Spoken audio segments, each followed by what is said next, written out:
Nós chamamos de enurese quando a criança urina na cama. Pela Organização Mundial da Saúde, seria normal urinar na cama por até 2 vezes por mês. Mas nós sabemos que quanto mais a frequência de enurese, mais impacta na vida da criança e consideramos então ser uma enurese mais significativa quando a criança urina na cama pelo menos 1 vez por semana. No entanto, é normal a criança urinar na cama até os 5 anos de idade. Estima-se que, aos 5 anos de idade, em torno de 15 a 20% das crianças urinam na cama, aos 7 anos, 10% urinam na cama, aos 10 anos, isso cai para 5%, e mesmo da adolescência, a partir dos 13, 14 anos de idade, 1 a 3% das crianças urinam na cama. Se há uma tendência da enurese a resolver com o tempo, por que é que nós então precisaríamos tratar o xixi na cama, a enurese? Basicamente porque nenhuma criança gosta de urinar na cama. A criança se sente triste, uma sensação de imaturidade, há uma tendência a baixa autoestima, isolamento social, risco de bullying e por isso toda a enurese precisa ser tratada aos 5 anos de idade ou a partir dos 5 anos de idade. Nós sabemos que quanto mais velha é a criança, principalmente quando passa dos 7 ou 8 anos, ela sofre ainda mais com o ato de fazer xixi na cama. As crianças que urinam na cama, que têm enurese, não são todas iguais. Nós podemos classificar a enurese em enurese monossintomática ou não monossintomática, em primária e secundária. A enurese monossintomática é aquela enurese em que a criança tem como único sintoma o ato de urinar na cama. E a enurese não monossintomática é quando ela apresenta sintomas como urgência para urinar, tem que sair correndo para urinar. Ela apresenta também perdas urinárias durante o dia ou mesmo aumento da frequência miccional. A enurese primária é aquela enurese em que a criança sempre urinou na cama, nunca passou um período seca. Já a enurese secundária é aquela em que a criança fica pelo menos 6 meses, um intervalo de pelo menos 6 meses sem urinar na cama. E qual a importância dessa diferença? É que na enurese secundária, as crianças normalmente passam por um estresse psicológico e geralmente são crianças mais vulneráveis do ponto de vista psicológico e precisam, portanto, passar por uma triagem com o psicólogo. A enurese muitas vezes se associa a algumas alterações que a criança apresenta e que são dignas de nota. Por exemplo, a constipação intestinal.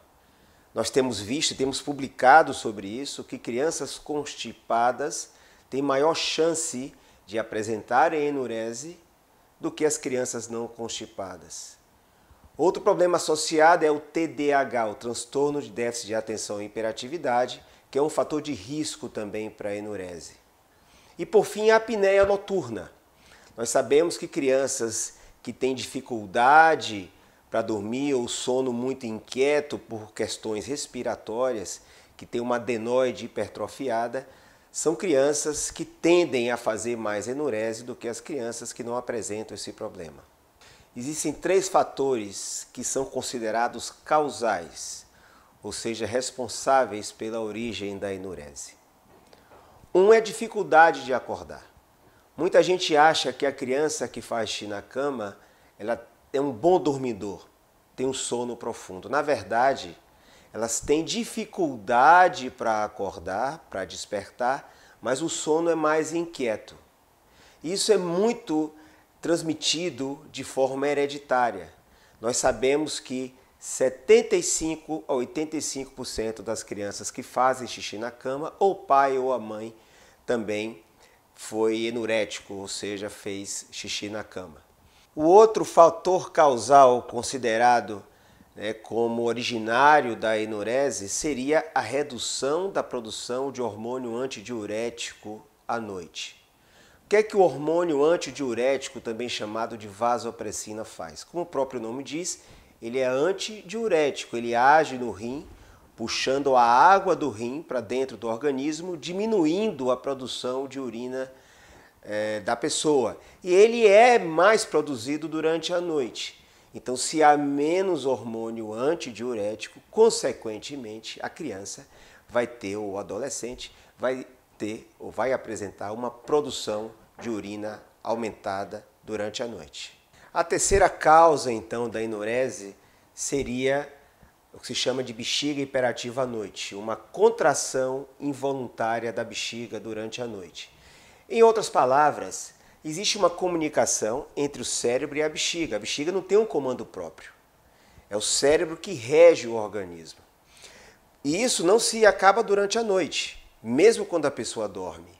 Entretanto, é como se houvesse uma desconexão, uma falta de diálogo noturno entre o cérebro e a bexiga, e por isso o cérebro é, portanto, incapaz de inibir o reflexo da micção e a bexiga contrairia involuntariamente à noite, fazendo com que haja uma perda urinária. O diagnóstico da enurese, do xixi na cama, ele é clínico, ou seja, é perguntando para a criança, perguntando aos pais. É muito importante que qualquer médico que atenda a criança, se ela tem mais do que 5 anos de idade, que faça parte da anamnese, ou seja, do inquérito, da pergunta do paciente, se ela faz xixi na cama, porque a criança sofre com esse sintoma. E nós não poderemos tratar a enurese se nós não perguntarmos à criança ou à família se ela apresenta ou não essa condição. Se nós quisermos medir a enurese, uma maneira muito amigável e que as crianças gostam muito é o que nós chamamos de calendário sol e chuva. É quando a criança ela vai anotar, é muito importante que a criança participe desse processo, ela vai anotar o dia em que ela urina na cama, o dia que ela está seca. Então ela desenha uma nuvem ou uma chuva, uma nuvem chovendo no dia que ela faz xixi na cama e desenha um sol no dia que ela está seca. Aí nós podemos ver nos últimos 15 dias qual foi a frequência da enurese e isso vai interferir bastante no tratamento.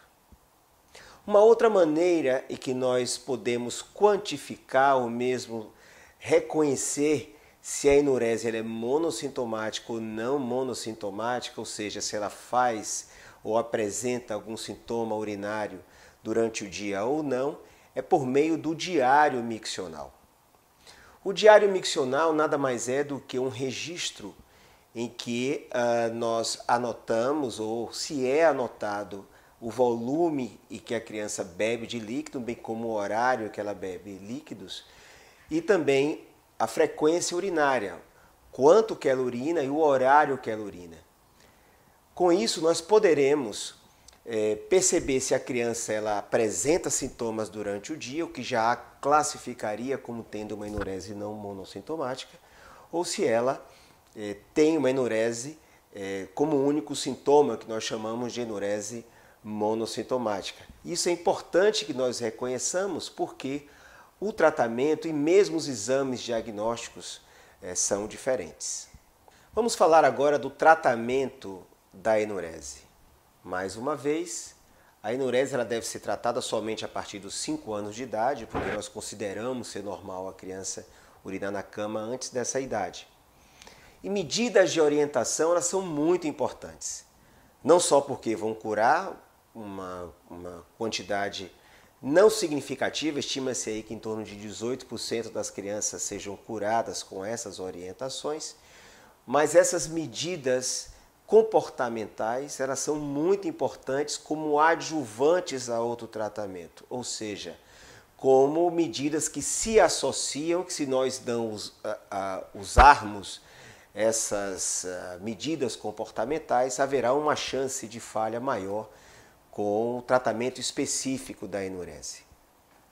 As medidas comportamentais que são utilizadas na enurese, elas são muito simples. Obviamente, muitas crianças bebem pouco líquido durante o dia e exageram na ingestão de líquido durante a noite. Então, uma primeira medida seria nós fazemos com que a criança urine 2/3 da quantidade de líquido diário no período matutino e vespertino e deixarmos 1/3 do líquido para que ela beba no período noturno. Com isso, ela vai sentir menos sede à noite e essa restrição de líquido após a janta é importante para que diminua a quantidade de urina enquanto a criança dorme. Uma outra medida de orientação para a enurese seria um intervalo mínimo entre a janta e o sono. E disse que esse intervalo mínimo é de pelo menos 2 horas, para o que a criança beber durante a janta, ou o adolescente beber durante a janta, ele ser eliminado, ele ser excretado, a criança poder urinar esse líquido antes de dormir. Então essa medida é muito importante. Não esqueça, 2 horas de intervalo entre a janta e o sono, pelo menos 2 horas.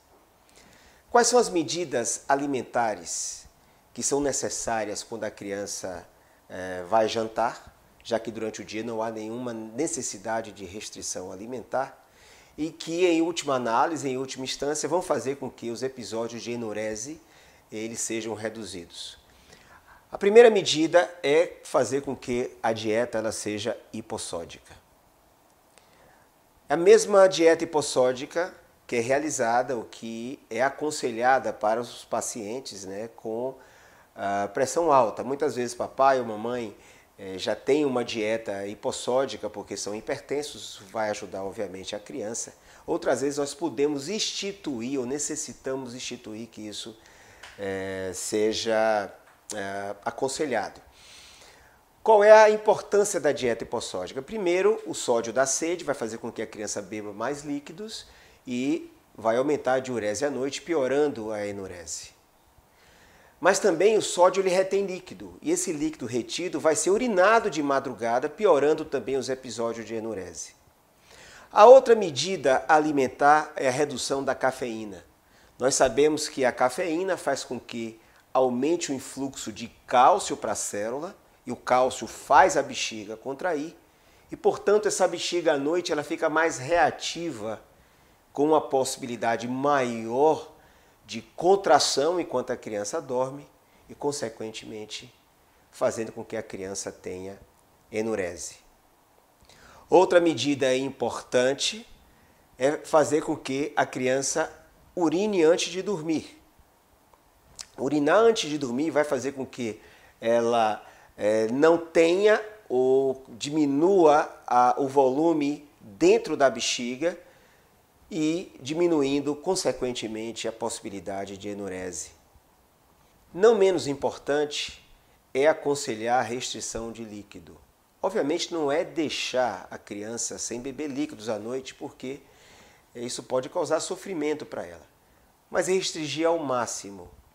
Para que isso seja efetivo, é preciso que ela esteja bem hidratada durante o dia. E qual é o máximo que a gente permite que a criança beba? Obviamente, se ela praticar esporte, isso é mais deliberado, mas no máximo meio copo d'água seria aceitável.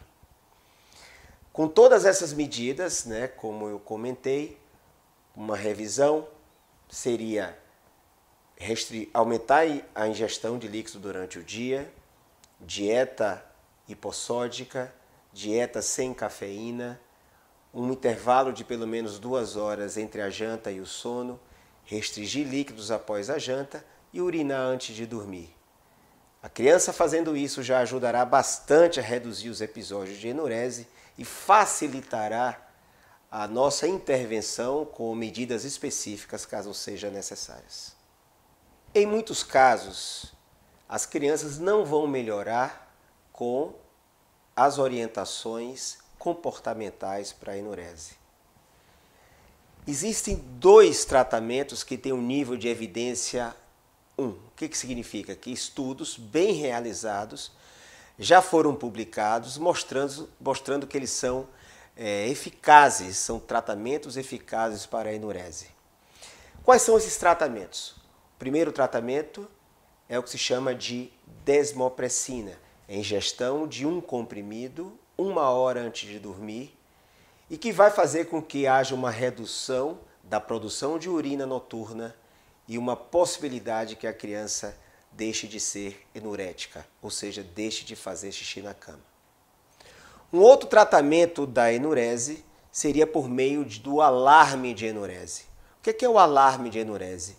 É um dispositivo onde há um sensor conectado a um circuito sonoro que, quando a urina ela entra em contato com esse sensor, o alarme ele vai apitar e, com isso, o pai ou a mãe ou um responsável acorda a criança, fazendo com que ela vá ao toalete, com que ela vá ao banheiro, complete a micção, complete o ato de urinar no banheiro, no toalete, e com isso haverá um aprendizado que nós chamamos de neuroplasticidade.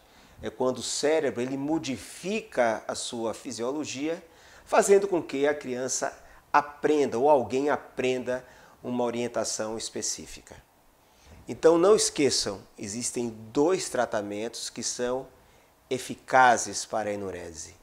Um é a desmopressina, que é um tratamento medicamentoso, e o outro é um tratamento com alarme que envolve no aprendizado. Querendo saber mais a respeito, procure assistência médica. Enurese tem cura e a criança ou adolescente merece e precisam ser tratados.